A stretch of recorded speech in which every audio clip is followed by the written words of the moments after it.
Welcome back to the Health Marketing Collective, where strong leadership meets marketing excellence. I'm your host, Sara Payne, and I'm bringing you fascinating conversations with some of the industry's top marketing minds. Today, we're talking about how human capital shows up in brand credibility, customer loyalty, and even market momentum, especially in B2B healthcare, where trust isn't just earned by products or platforms, but by the people behind them. My guest today is Melissa Prusher, a full stack marketing leader with 25 years of experience in B2B professional services with a special focus on healthcare IT. She brings a deep understanding of the B2B buyer journey, sales cycles, and the marketing technologies that support them, always grounding her work in the power of perspective. Melissa, welcome to the show. Hey, Sarah, thanks for having me. I'm glad to be here today. Yeah, I'm so glad you're here. You are someone who has spent your career really navigating the complexity of B2B healthcare, where the sales cycles are long, the decision-making process can feel very rational and data-driven.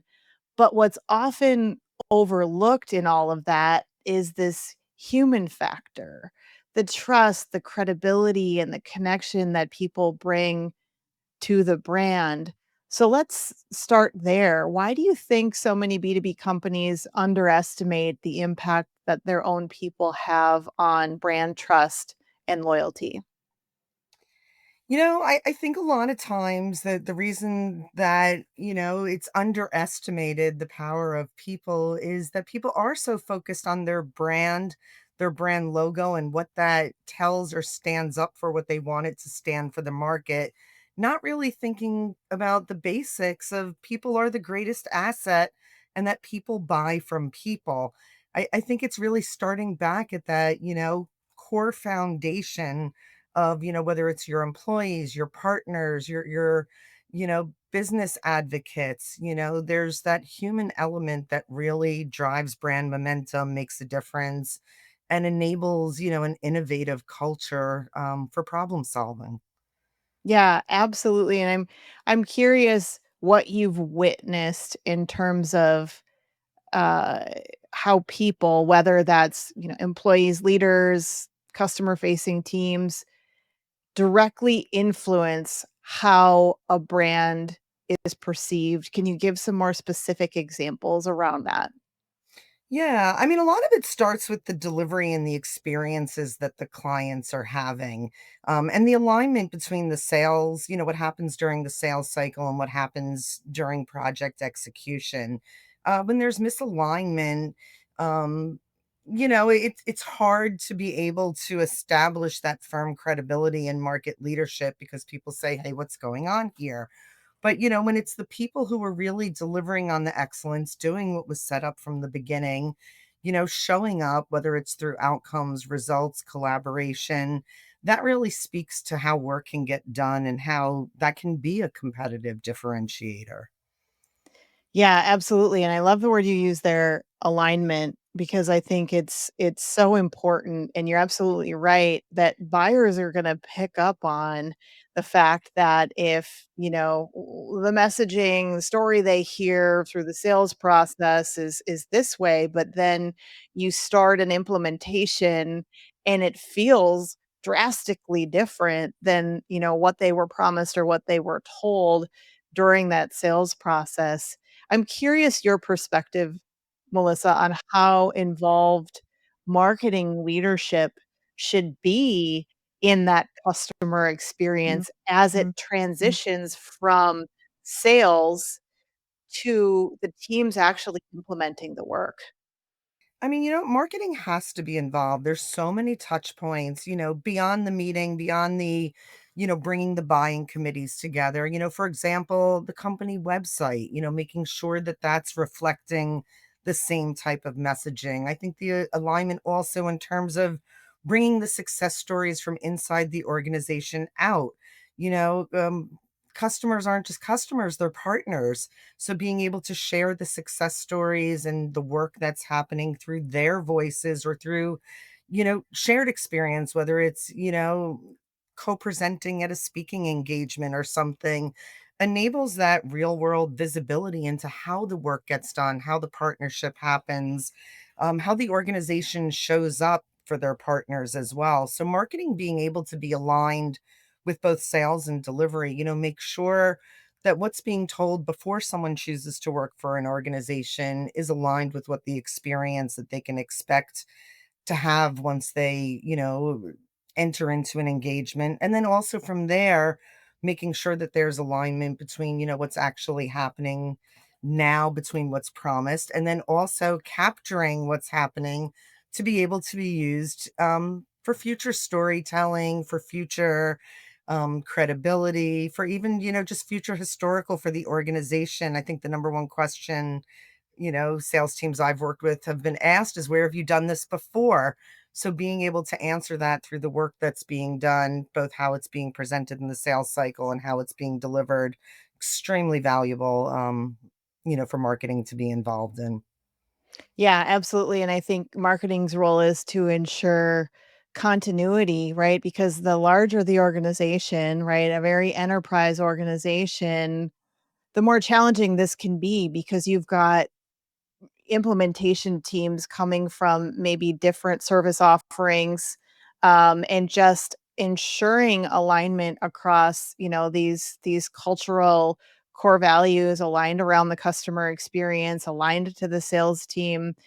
I think marketing plays an important role to check and challenge that, to audit that, to make sure that it is in fact a experience that's consistent from one side of the business to the other. Exactly. When organizations are small, it's easy to achieve that consistency because people do collaborate and work in more tightly integrated teams. But as the organization grows, as the complexity of service offerings expands, that becomes even more challenging. So having those central points that can kind of both serve as gatekeeper and advocate, is really valuable in terms of both building the brand, creating customer engagement, and, building that future forward voice. Yeah, absolutely. I mentioned earlier that, trust is so important in B2B in general, but healthcare specifically. Buyers are often clinicians, sometimes IT leaders, procurement teams, finance, and they're making pretty high stakes decisions. From your vantage point, what makes a brand credible in the eyes of these types of decision makers making such important decisions? You mentioned an important one I imagine you're gonna mention again already, which is sharing these partner success stories. But let's unpack this, what makes a brand credible in the eyes of these types of decision makers? Yeah. I mean, especially in healthcare, right? When you think of the healthcare buyer and you're thinking of the clinicians, physicians, IT leaders, this is an evidence-based group, right? They want to see Yes. things that can deliver upon that. Don't just tell me, but show me. So being able to, really have concrete examples, both again, whether it's something you're presenting or how you show up, um, you have to kind of put some facts behind your claims, especially when you're dealing with people who, naturally operate from a position of evidence. So I think that's one thing, that's super important to look at is, are you backing what you're saying, um, through your actions and then being able to communicate that effectively. So that's probably one of the bigger things when I think of that healthcare buyer and how we, stand up from a credibility and messaging perspective. I think another thing too is, people buy from people. So, Yes. having the relationships, marketing on its own isn't enough. You have to have those relationships to extend, what you're trying to put out to market as well, and to be able to create advocacy, a community of advocacy, if you will, so that it's not just you, but there's that peer support and peer messaging as well. One of the things about healthcare, it's such a networked industry as well. So people really do, trust their friends and their peers and people they've worked with before. So being able to, do the right thing even when no one's looking so that you've got that strong reputation in market or that people find you credible through your actions, is really important in how you advance as well. Yeah, you use this phrase community of advocacy, and I absolutely love that. And really thinking about an entire marketing strategy around how are we going to link arms with our partners and other like-minded thought leaders in a very visible public way, right? Like, yeah, we might ask them to provide a recommendation or testimonial or take a call from a prospective customer during the sales process, but how do we also make that more visible on an ongoing basis? And I think that's such an important piece of what many brands are leading into right now, which is building an entire thought leadership program around the problems that they solve in the industry, but doing it together with these partners, right? So it is this true commitment to this isn't just our brand, our products, right, from XYZ company. This is broadly problems that we're trying to solve from all different stakeholder perspective inside of healthcare, and we're actually going to tell those stories together. Maybe we get on a webinar together and we're talking about these issues. Maybe we byline an article together. What's your take on how you take this idea of community of advocacy and really put it into action in a very external way, externally visible way? I mean, in some cases, right? I mean, there's the earned media and authentic reach, which comes out of doing that. I mean, you're in PR and you pitch company stories, and a lot of times the response is, okay, that's great, but where's the client example? So 100%. being able to, have that partnership where people are proud of the work and the successes and goals that they've achieved through that partnership, allows for that earned media and authentic reach, which of course extends the brand credibility and brand reach as well. I think even for, paid opportunities, whether you're putting a placement into, say you know, Becker's or somewhere like that, being able to, have that network of people who are willing to take their time, who believe in the partnership, who are willing to share those stories. It allows the marketing team that's making an investment in those avenues also get greater value out of that they're not just, kind of navel gazing, but really, showing to the market too that we have people that, believe enough in our service and our product and our partnership that they're willing to go ahead, and go out through these channels, whether it's, a webinar, an event, media, or whatever, and share as well. So I think it's extremely powerful to do it because, whether it's earned or a paid placement, you're going where people are, right? So you're not necessarily forcing them to go to your corporate website or forcing them to visit your booth at a trade show, but you're engaging where they are, which also gives that added layer of credibility as well because they're already there consuming. So again, it's, can they see themselves? Can they see their peers? It's a way of extending that advocacy. I think too, the employee advocacy component of it shouldn't be overlooked. If you look at your internal network and going back to what I said earlier about people buying from people and not logos, empowering your team to share, whether it's on social or putting a review on Glassdoor or, any of the other platforms, it extends that voice, it extends the people and the network, the power of your network's network, to also benefit from those stories.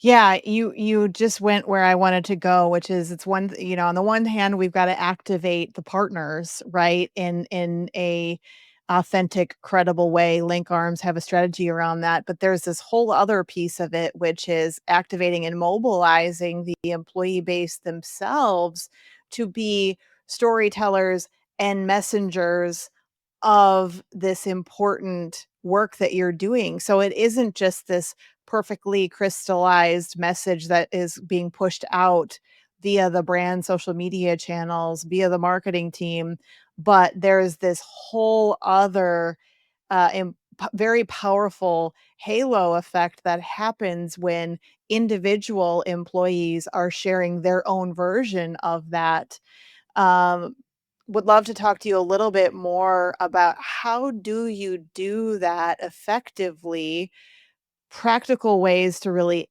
encourage elevation of those internal voices, and when some might fear losing control or losing the polish that comes through that process.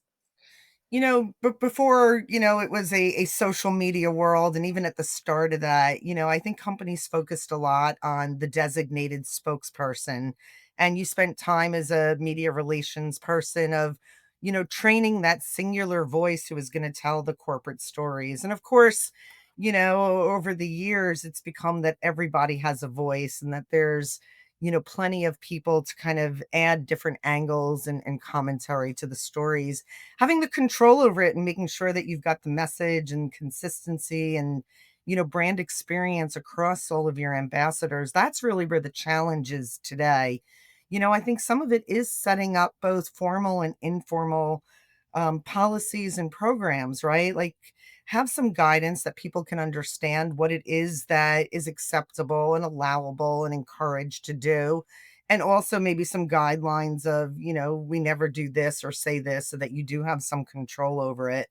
But from there too, thinking of how you're packaging your information internally, sharing it, even rewarding or motivating people to participate in that engagement and advocacy program. There's platforms too, for organizations that have budget and look at investing tools like Hootsuite, has their own employee advocacy solution as well. So being able to formalize a program where you've got both your content, your graphics, your messaging packaged up and really easy for people to, hit the easy button to share it to their networks. A lot of people, they like to write, they have a lot of thoughts, they're able to read something and real quickly come up with a cogent thought to post on social. Other people, they want to engage and they're busy, that, they don't necessarily have the time to say, I've got to read this and come up with a two sentence, point of view. So being able to have, the marketing team or the social team work together to create that content and then put it in a shareable platform that others can share it is a great way of, really sort of bringing that to life. And it's important, right? Because again, there's the power of your network's network. So while your corporate, social footprint is important and absolutely, put some care and tending and nurture that, getting your employee advocacy program off the ground and creating a network of people who are, adding to that symphony of voices about your platform, your services, your customer connections, where you're showing up in the industry, is just start, right? A lot of people say that they're waiting for the perfection. Just start and build from there. And how do we as marketing leaders be able to measure and express the value of doing that to executive leadership who might have questions about, the really kind of collecting and mobilizing the employee base in this way? What have you seen work well, in terms of expressing the importance and the value of doing this work to executive leadership? Yeah. I mean, it comes down to trust, right? You can convert trust into contracts, but it's hard to say, hey, I made a social post on a Tuesday. What's the result? Right? It doesn't work like that, but it is being able to sort of establish that trustworthy voice, and buyers make decisions before they're ever picking up the phone and saying, "Hey, I've got a problem I'm trying to solve." So, the way that you measure that, you could look at things like your utilization rates, what do those look like? Or, are we recruiting better talent? Are our customers staying with us longer? Do we have media interests that we didn't get before? So there's different ways of measuring it. But I think a lot of times, and again, I mean, I've heard this in my own experience as a marketing leader. Hey, we had 3 posts go up yesterday. What happened with that? And, it's a slow build, right? It is that every day getting up and doing it again, because it's about trust, it's about credibility, it's about being present. But there's other things that you can look at from the business thing. Isolating it on its own, it's super hard to say. But I had a CEO once tell me, I'm not quite sure, but I know before we did this, we had a recruiting challenge. And since we've done this, our talent pool is full and we've got plenty of talent within the industry who comes to us and says, oh, well, I saw you on LinkedIn. So some of it too is that anecdotal support as well. I think sometimes that the soft results get overlooked, but they can lead to real dollars and real revenue by being consistent and, you know, leveraging your team to establish that credibility, trust, and presence within the industry. Yeah, and I think part of what you're talking about here, in my perspective, has really been the blessing and the curse of performance-driven marketing, right? It's like we have loads and loads of data and analytics we didn't used to have, and dashboards that say we did X and we got Y, and we're, you know, Mm. constantly improving those metrics over time. And yet there are we need to get the executive leadership to understand that these softer things that you're talking about, the relationships, the trust, are things that are built over time and require, consistency in showing up in a certain way. And so it's being able to balance those things of, there are things that we're going to do under this very specific sort of performance driven metrics, and there are these other things that we're going to say all line up together to contribute to, right? And then we're going to look at things like, do we not have a recruitment problem anymore, right? Are we filling these job openings faster? Are we, in the longer run, converting more of these RFPs based on this investment we're making, in building trust and deepening relationships with customers and prospects? That's exactly it, right? That's exactly it. So it is definitely a challenge, and I'm sure, like, every marketer faces that, right? Why are we doing this? Oh, I don't know. We spend a lot of time on it. Is it worth it? But again, you can look at some of those things, the last organization I was with, we grew our LinkedIn followers 55% in a year. So even if you can say, right, like, what does that mean? But now you've engaged with it, doubled your audience. That's more eyeballs that are looking at the content that you're putting out. It's more people who can say that they've had at least a touch point or an experience. We looked at engagement rates that also doubled. So, is your content resonating? Well, if people aren't engaging it and giving it a like or a share, probably not. But if they are, it's another indication that you can look at and say, this is a topic that resonates with our audience. So there's other things that you can glean from it, not necessarily, what's happening now, but what do we need to do next to continue to create that engagement, to create those followers, to, build upon the industry presence that you already have. Absolutely. You shared a number of really great examples here. Do you have any other real world examples of how this, internal alignment, strong culture helped a brand or company gain traction faster or open new doors in the market? Yeah, I mean, one of the consulting firms I worked with entered into a new space, so they acquired an organization that supported a different platform, and had to kind of go in and almost rebrand themselves, to show up as an expert in another sort of area of the market. So initially, the thought was, well, nobody's going to know us as anything but this initial organization. So, one of the first things was creating that internal advocacy and an external client program of, highlighting, here's the changes, here's what it means, here's what it matters to you, and the ask to share. So being able to do that helped shift the perception of the business, that allowed it to stand up as really an industry leader in a short period of time, because it wasn't just the organization, in a silo chipping away at what this messaging mean, but really engaging with 400, reps to be able to do that.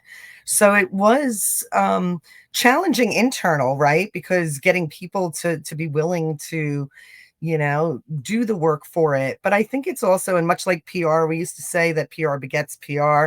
I think employee advocacy and advocacy in general begets other advocacy. So I think when you see your peers doing it, it creates a almost competitive and momentum fueled experience to be able to drive things forward. So that was one of the things that we definitely saw in terms of, living by example and then highlighting those that are doing it to create that sort of friendly competition where others want to do it as well. And of course, it did enable the organization to progress what it needed to do, really through a sort of a grassroots word of mouth um, program. Yeah, I love that, the context of the example you shared because I think it's so common where there's an acquisition that triggers an entry into an entirely new offering, and maybe it's an entirely new set of decision makers even, right? So you can't even necessarily, maybe you can, maybe you can't leverage existing relationships that you might have, and you have to really figure out how you're gonna smartly leverage equity you have in a different space Yes. to use that in a credible way to build this Yeah. live up to the same reputation in a new space. Yeah. And I think the internal culture plays a big role in that too, right? When you've got senior leadership that's supportive of it and encouraging the team to engage that way and understands the value of it, that extends throughout the organization as well. There's thrill in building the culture that achieves that as well. But when it starts at the top, it's just a faster path to getting people on board and creating the energy and enthusiasm around it. Yeah, absolutely. Well, if you're game for this, Melissa, I'd love to have you join me for a few quick fire questions, just whatever comes to your mind first. The first one is name a brand that you admire for how it shows up through its people. Brand that shows up through its people. Um, oh, that's a good one, Sarah. Let's see, brand that shows up through its people. I don't Yeah, want to go back fun. to an organization I worked for in the past because I feel that that's an easy shot, but I definitely worked for an organization in the past that did that. One of the organizations that I always look at that I admire in terms of how they sort of leverage their people around it is Slack. I actually see a lot Mm. of their employees both, sharing both, how the tool is used, the successes that come from organizations that are using it. So I know when I was looking at it in a former organization from a decision making perspective, there were a lot of good stories and ways of the tool being used that we hadn't even thought of, whether it's creating communities or chat threads or stuff, for internal uses and stuff. So I think they do a good job of getting their people to engage and share. I don't It's know a if great you want me to. example. Yeah, sorry, not healthcare related, but I do when I think of a company that does a good job at that. That's what comes to mind first. Yeah, no, I think it's important that in B2B and in healthcare, we look outside of B2B and healthcare for inspirational examples of brands and companies that are leaders, that we can aspire to. Next question is, what's a marketing myth you wish would just go away? Marketing myth, I would just go away. Um, I think it's if we don't know where it goes in the organization, marketing can do it. So I think there's a lot of stuff that ends up on marketing's plate that isn't necessarily marketing. So I think the marketing is the catch-all for all things that have to get done when we don't know how they should get done is something that should, maybe not make its way into 2026 as we look at moving ahead. Absolutely. I think a lot of our listeners would agree with you on that one wholeheartedly. What's one piece of advice you'd give to a B2B healthcare marketer trying to build trust in a crowded space? And I admit this one's a little bit less of a quick fire question, but one piece of advice you would give to someone trying to build trust in a crowded space. So if you're trying to build trust in a crowded space, and even in an uncrowded space, do the right thing. Right? Do the right thing by your customers, by your employees, by your team, by your partners, by industry analysts. When you do the right thing and you show up authentically, um, you build trust by how you live and how you execute and how you show up. Great advice, and that's what makes you a great leader, Melissa. My last question is, what's the best advice you've ever gotten from a leader? And it doesn't have to be marketing specific. Best advice I got from a leader. Um, I don't know if it was an actual advice, but more of a mindset. And that is really to don't sweat things. Do the best you can, with what you have available. But, things sometimes don't go the way that they've planned, and you've got to be able to pivot and adjust and not, break down as a result of it. And when things, go swimmingly, don't get too caught up in the hype either, right? So, keep yourself even cool and even keeled rather, and stay cool is probably the best advice that I got. Things change, things happen, and, being able to be resilient and being able to pivot, I think is probably one of the best things that I've been told and has brought a lot of peace to me, both in my career and professional life I love that. And personal life too, for that and matter. personal life. Absolutely. Absolutely. Well, So, thanks, Melissa. Thanks so much for joining me today. We've had the privilege of working together in the past, and you're just such a fantastic leader. I just feel really fortunate to be able to have this conversation today and share so much of your wisdom with our listeners. How can folks get in touch with you? yeah, I mean, the best way I think is just right through LinkedIn, whether it's, through a connect or a direct message. I make it a daily habit of checking in on the platform, trying to get my own social media presence going and post a little more frequently. But I love the one-on-one exchanges that I have and, building my network and engaging with other people who are interested in the topic of marketing, sales, B2B, and healthcare IT.